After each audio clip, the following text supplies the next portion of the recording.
সাহাবী বলছেন নবী কেমন ছিল জানো?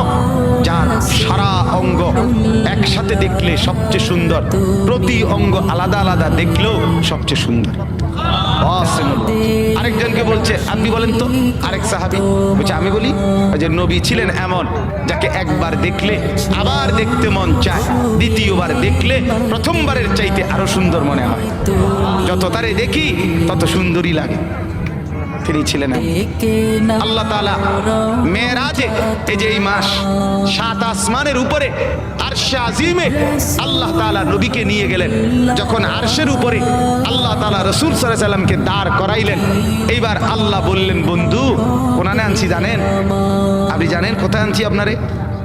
কাজে আপনি যখন ছোটবেলায় জন্ম নিছেন, ছোট্টবেলায় ফেরেশতাদেরকে বলছিলাম ফেরেশতারা আমার বন্ধুকে কোলে নাও, নিয়া আমার সৃষ্টির পূর্ব থেকে পশ্চিম পুরা দিগন্ত ঘুরাও, আমার গোটা সৃষ্টিকে বলো যে তারা যেন দেখে বন্ধু আমি কেমন বানাইলাম।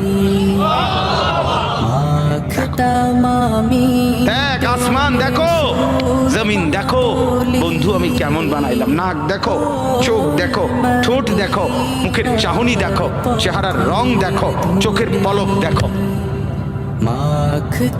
এরপরে আল্লাহ 7 আসমানে আরশে আজিমে নিয়ে এইবার আল্লাহ বললেন বন্ধু সেদিন ছোট্টবেলায় কোলে আপনারে সবাই দেখছি, এবার সব কিছুর উপরে আইনা, উপরে শুধু আমি আল্লাহ, তার নিচেই আপনি, এবার আপনি দেখেন গোটা সৃষ্টি আমি কেমন বানাইলাম। ওই সময় ওরা দেখছে, এখন আপনি দেখেন, আপনি দেখেন। সুবহানাল্লাহ, এত বড় মর্যাদা সম্পন্ন রাসূল, তাকে ছেড়ে দিলেন, তাকে ত্যাগ করলেন। আল্লাহ আমাকেও বুঝ দান করেন, আমাদের প্রত্যেককে বুঝ দান করেন।